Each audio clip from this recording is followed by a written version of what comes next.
श्री शिवाय नमस्तुभ्यं। श्री शिवाय नमस्तुभ्यं।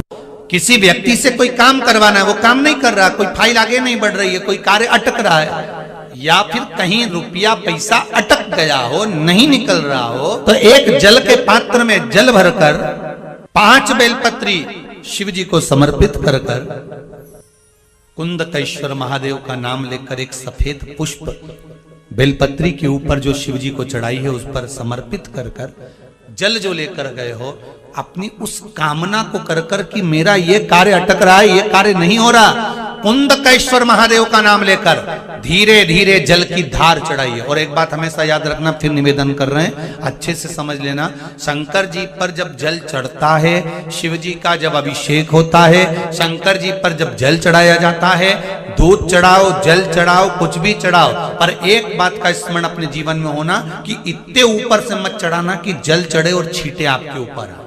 बहुत ध्यान दीजिएगा। हाँ, तो यहां तक वर्णन करा गया है कि शंकर जी का जल चढ़ा हुआ जहां से बहकर जाता है ना, उसको लांगा तक नहीं जाता। यहाँ लांगते हैं क्या?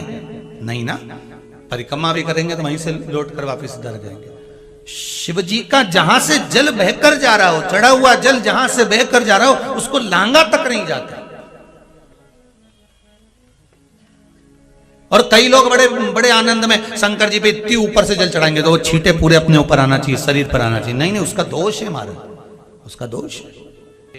आप भगवान को अगर जल चढ़ाओ, दूध चढ़ाओ, तो मान लो अगर जैसे एक सरल भाषा में समझ लो और अच्छे से, कि जैसे ये शिवलिंग है शंकर जी का, ये शिवलिंग है, और आप जल चढ़ा रहे हो तो इतनी ऊपर से छोड़ोगे तो पानी का छींटा तो अपने ऊपर आएगा, पर वही जल, वही दूध, वही सामग्री आप शिवलिंग से थोड़ी सी दूरी बनाकर अगर आप समर्पित करेंगे तो बाबा उसको स्वीकार भी करता है और आनंद की अनुभूति भी होती है, कार्य में सिद्धता भी आती है, कार्य में उसकी सिद्धता भी आती है।